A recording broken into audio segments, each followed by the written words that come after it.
ავტოსაგზაო შემთხვევებში დაშავებულთა და დაღუპულთა დღის აღსანიშნავად საქართველოს ალიანსმა უსაფრთხო გზებისთვის, ფონდმა პარტნიორობა საგზაო უსაფრთხოებისთვის და საქართველოს წითელმა ჯვარმა ერთობლივი კამპანია წამოიწყეს.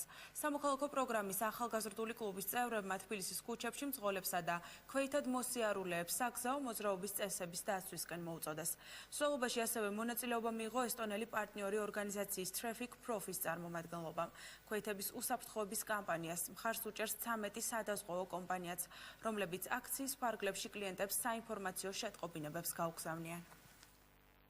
ამ აქციით გვინდა ყურადღება მივიქციოთ მთელი საზოგადოების, რადგანაც საგზაო უსაფრთხოება არის თემა, რომელიც ეხება ყველა თითოეულ ჩვენთაგან და მისი გადაწყვეტა მნიშვნელოვანია მონაწილეობდეს მთელი საზოგადოება, ბიზნესი, მედია, ხელისუფლება ერთად. ეს არ არის ისეთი თემა, რომელიც მარტო მოგვარდება პოლიციის მიერ ან რომელიმე ინდივიდის ან ორგანიზაციის მიერ.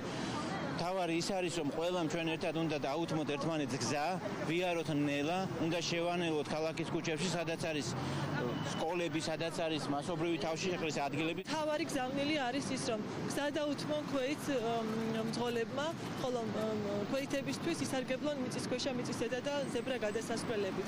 უმნიშვნელოვანესია, რომ ქვეითები და მძღოლები თანამშრომლობდნენ გზაზე. ჩვენ უნდა ვიცოდეთ, რომ ერთმანეთს გაუფრთხილდეთ ქუჩაში, რადგან ერთის არასწორი ქცევით ორივე შეიძლება დაზარალდეს. საქართველოში იმიტომ ვიმყოფებით, რომ გაჩვენოთ და გაგაცნოთ ის პრაქტიკა, რაც ფეხით მოსიარულეთათვის გატარდა ესტონეთში. თავარია ბავშვებთან მუშაობა. ისინი უნდა მივარჩიოთ ატარონ შუქამრეკლები, რაც გადაარჩენს მათ სიცოცხლეს. ეს გათვლილია ასევე ველომოყვარულებისთვისაც.